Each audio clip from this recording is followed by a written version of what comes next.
Então, o que nós temos que fazer? Pensar como Cristo.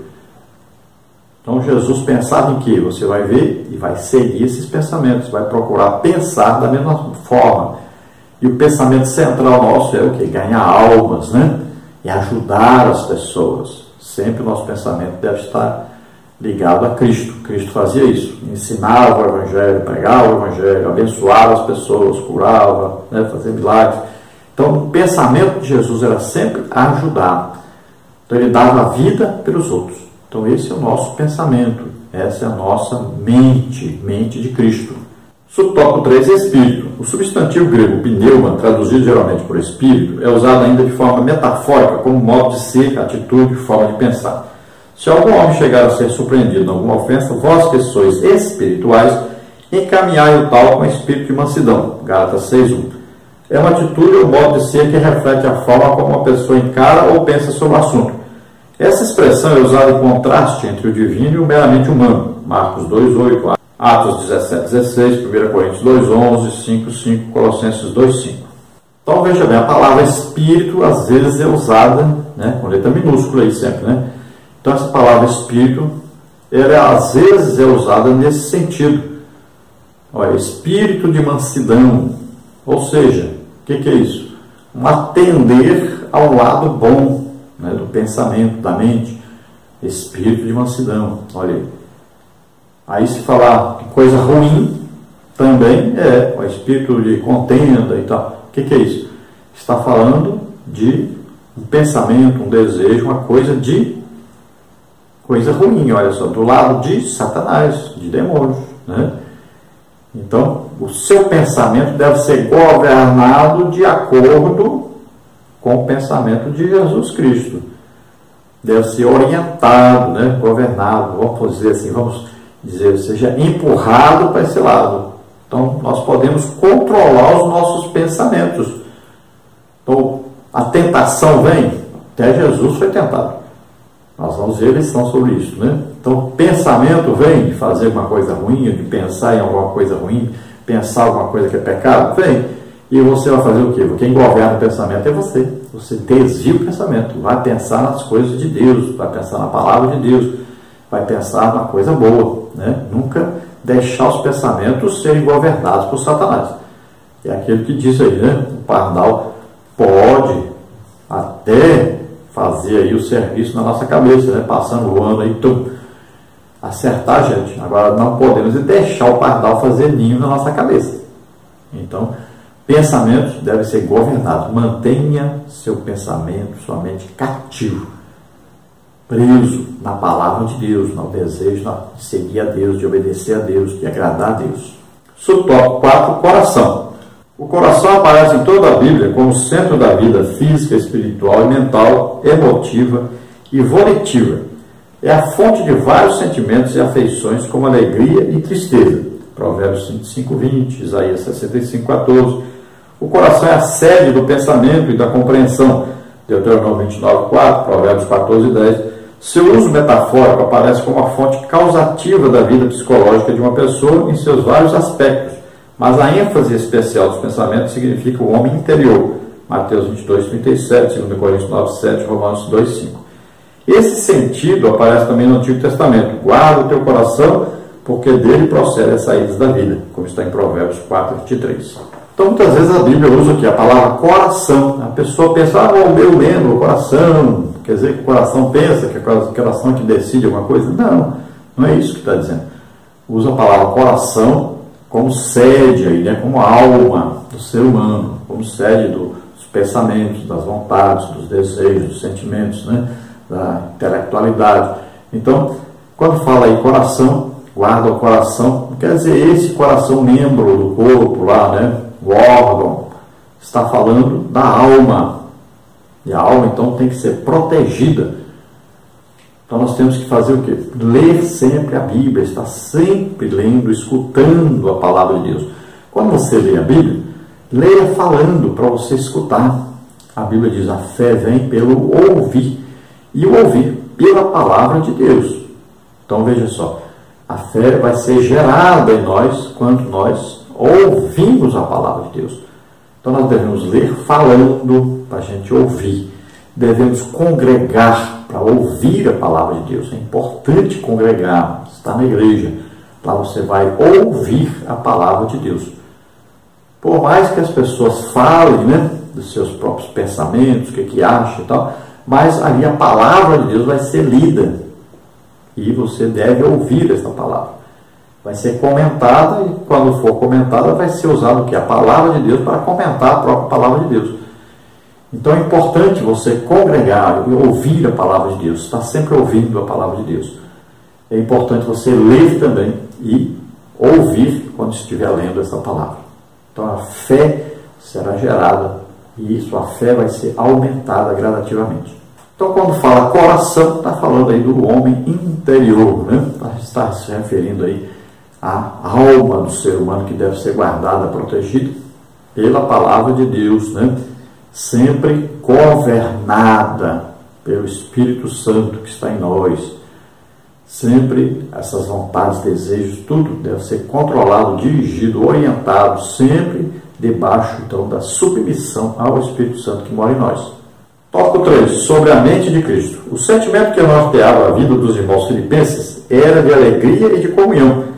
É isso que deve prevalecer na vida cristã em todos os lugares e em todas as épocas. Então vamos ver alegria e comunhão. Vamos ver aí, subtópico 1, os sentimentos de alegria, subtópico 2, nossa gratidão a Deus, subtópico 3, a paz de Deus. Subtópico 1, o sentimento de alegria. Regozijai-vos é uma salvação grega, mas aqui Paulo exorta os filipenses e todos os cristãos à alegria. O apóstolo acrescenta, sempre do Senhor. O Senhor Jesus é a fonte inesgotável de gozo e alegria. Isso dá salvação um sentido completamente novo. Como resultado desse estado de graça está o bom relacionamento do cristão com as demais pessoas. O termo equidade, versículo 5, é a tradução do adjetivo grego epeikes, compreensivo, bondoso, benigno. A Almeida Revista Atualizada traduz por moderação. Essa deve ser a atitude de quem tem a mente de Cristo em relação às pessoas que nos rodeiam. É o que Deus espera de todos nós. A expressão perto está o Senhor, versículo 5, diz respeito à vinda de Jesus que se aproxima, como está em Apocalipse 1:3, 22:10. E nos inspira a essa moderação.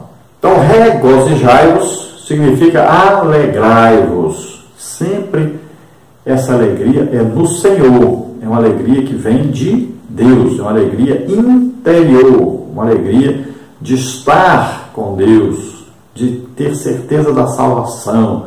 De ter Jesus conosco, né, presente em nossa vida todo o tempo. Então, esta alegria ela tem que ser compartilhada com as outras pessoas. Olha só, então você vai compartilhar com o quê? Com moderação, né? Com amor. Você vai fazer de tudo que as outras pessoas sintam a mesma alegria. Tenham essa alegria que vem de Deus. A alegria do Espírito Santo presente em nós, né? Então essa alegria está dentro de nós. E ela é dada pela presença do Espírito Santo. É um milagre de Deus, né? Se nós pertencemos ao Reino de Deus, olha lá, o Reino de Deus é paz, justiça e alegria do Espírito. Então lembre-se disso, essa alegria é a alegria de Deus, a alegria do Espírito Santo em nós. Então ela vai causar em nós essa paz e esta alegria vai irradiar. Ela deve ser, então, passada para as outras pessoas. Veja só, a pessoa cheia do Espírito Santo, ela está o quê? Feliz, alegre de estar cheia do Espírito Santo, de estar sendo aí o instrumento de Deus para abençoar os outros. Subtópico 2, nossa gratidão a Deus. Os filipenses viviam num clima de perseguição religiosa. Paulo estava na prisão, mas nada disso era problema suficiente para roubar a alegria dos crentes. A alegria do Senhor é a nossa força, como está em Neemias 8:10. Mesmo nas dificuldades, quem tem uma mente guiada por Cristo não se desespera. Antes, as suas petições são levadas à presença de Deus pela oração e súplicas com ação de graças. Versículo 6. Então veja que, embora naquela época a perseguição religiosa existisse, né, e era forte, por exemplo, Paulo estava preso por causa disso, mesmo assim os filipenses viviam alegres, felizes com Deus. E Paulo foi um grande exemplo, porque mesmo preso, amarrado com cadeias, né, correntes, ali, algemas, mesmo assim ele louvava a Deus, né, e Deus fez um grande milagre ali. Então Isso era um grande exemplo para os filipenses. E Paulo, então, está sempre falando com eles que eles devem se alegrar, viverem felizes, alegres, cheios do Espírito Santo, com essa alegria que vem de Deus nos seus corações, viver em paz, porque estavam com Deus. Então a força do crente está exatamente nessa comunhão com o Espírito Santo, essa alegria que vem do Espírito Santo vai lhe dar, então, paz, tranquilidade. Tá? É uma força que vem de Deus para que nós possamos sobreviver a todas as dificuldades, né? A todas as aflições pelas quais nós passamos. Então o crente não pode se desesperar. Ele leva em oração todas as suas petições a Deus. É claro que a oração tem várias coisas aí na oração. É por isso que lá em Efésios diz que com toda oração quer dizer que existem várias orações. Nós podemos citar rapidamente algumas, né? Primeira, arrependimento. Segunda, louvor. Terceira, adoração. Quarta, petição, pedir para si próprio. Depois, intercessão, pedir pelos outros, né? Consagração, entrega, né? Então vai por aí vários tipos de oração. Mas você deve, quando orar, pedir ao Espírito Santo que o ajude nessa oração. Então você com o pensamento estará pensando alguma coisa e com a boca estará falando em línguas, porque o Espírito Santo ora perfeitamente o que nós precisamos. Então ore com entendimento, com pensamento, né? E ore em línguas, ou seja, ore no Espírito. Como Paulo explica, quem fala em línguas edifica-se a si mesmo, né? Judas, no versículo lá 20, diz o que?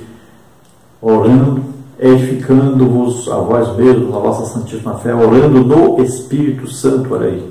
Orando no Espírito Santo, orar no Espírito Santo é orar em línguas. Não é orar em pensamento, não existe isso. Aí Espírito Santo mesmo, está escrito Espírito Santo, orar no Espírito Santo.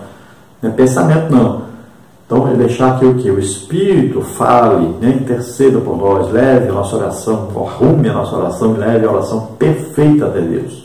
Então, aí está dizendo que as nossas petições, tudo que nós precisamos, nós temos que fazer isso conhecido a Deus, temos que falar isso com Deus. Subtópico 3, a paz de Deus. O termo noema, pensamento, mente, diz respeito à faculdade geral de julgamento para tomar decisões no sentido de bem ou mal, certo ou errado. A ideia dessa palavra é de entendimento da vontade divina concernente à salvação, 2 Coríntios 10:5.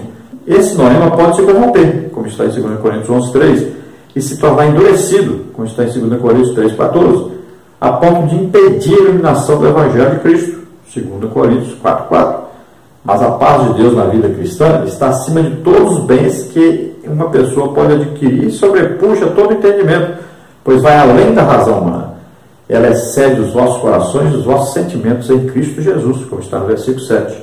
Olha, então a Bíblia diz para nós aí que a pessoa que não tem Deus, ela não tem conhecimento de Deus, ela é impedida de entender as coisas de Deus, ela não compreende as coisas de Deus. Então ela fica como se fosse surda, muda, né? Pessoa que não se mexe, não faz nada, a pessoa fica como uma estátua, porque ela não consegue entender nada de Deus, ela não consegue discernir nada.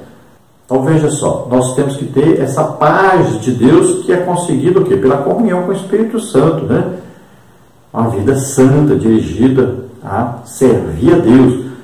E aí nós vamos ter o quê? Uma revelação constante da palavra de Deus. Olha lá, João diz, nós temos a unção do Espírito, não precisamos que ninguém nos ensine.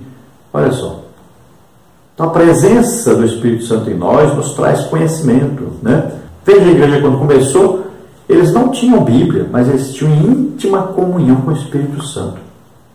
Então o Espírito Santo ensinava para eles a palavra de Deus. Veja só. Então você deve manter essa íntima comunhão, deve buscar cada dia mais essa intimidade, esse conhecimento do Espírito Santo, que ele vai o quê? Revelar a nós a palavra de Deus. Ele vai dar a nós o real sentido da palavra de Deus. Nós vamos compreender claramente. A Bíblia diz que nós podemos discernir tudo, mas não somos discernidos por ninguém. Olha só.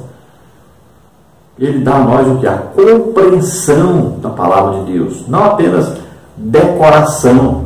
Muita gente decora a Bíblia, mas não compreende a Bíblia. Nós temos que compreender a palavra de Deus. Entender realmente a palavra de Deus. Então nós temos que ter entendimento. Então a nossa mente deve possuir aí o entendimento da palavra de Deus. Isso é que vai trazer a nós a paz com Deus, vai trazer a nós a alegria no Espírito Santo. Conclusão: o nosso comportamento na vida diária, no lar, na igreja, no trabalho e na sociedade reflete o que há em nosso coração, e isso mostra por si só quem domina a nossa mente. Há pontos na fé cristã que são inegociáveis, e quem é dominado pelo Espírito Santo não abre mão da sua fé, nem cede um milímetro sequer da sua fidelidade a Deus. É esse Espírito que domina a mente dos crentes fiéis em Cristo Jesus. Então a nossa vida mostra se nós temos comunhão com Deus ou não. Mostra se nós estamos cheios do Espírito Santo ou não. Nossa vida. Se você está vivendo em pecado, então isso demonstra claramente que você não está vivendo em comunhão com Deus. Não está vivendo cheio do Espírito Santo. Não tem a alegria do Espírito Santo. Não tem a paz de Deus. Não é? É bem claro isso, é simples isso. Então, se você está crescendo cada dia mais, aprendendo cada dia mais, se você está cada dia mais sendo usado por Deus, cada dia mais tem resultado positivo, espiritual na sua vida, né? Ganhar almas, né? Aí, ser usado por Deus, tudo isso está crescendo cada dia mais, você está sendo usado. Isso indica o quê? Que você está em comunhão com o Espírito Santo, em comunhão com Deus. Está o quê? Em comunhão com Jesus, né? Você está amando Jesus, está sendo amado por Jesus, você está crescendo, sempre crescendo, prosseguir crescendo. Isso é o objetivo do cristão. Nunca pare, nunca volte. Você tem que estar sempre crescendo na graça, no conhecimento de Deus. Então não negocie a sua fé, não negocie a sua vida com Deus. Não se comprometa com o pecado. Viva em fidelidade com Deus. Vamos orar agora. Se você deseja aceitar Jesus como Senhor e Salvador, tendo o seu nome escrito no livro da vida no céu, tendo agora o perdão de Deus por todos os seus pecados, então você vai nascer de novo agora, vai morrer para o passado, morrer para o pecado, você vai morrer para as velhas coisas, as velhas atitudes, tudo vai se fazer novo agora, e você vai mudar completamente o seu agir, o seu pensar, o seu vestir, o seu falar, tudo vai mudar porque você estará sendo orientado, governado, dirigido pelo Espírito Santo. Vamos orar agora. Pai querido, em nome de Jesus, abençoa essas vidas que se chegam a Ti, Senhor, recebe-os por filhos, escreve, Senhor, os seus nomes no livro da vida, dá a eles o perdão, enche-os do Espírito Santo, Senhor, governa as suas vidas a partir de hoje, Senhor, orienta-os, ó Senhor, no seu amor, na sua misericórdia, dá a eles a alegria do Espírito Santo.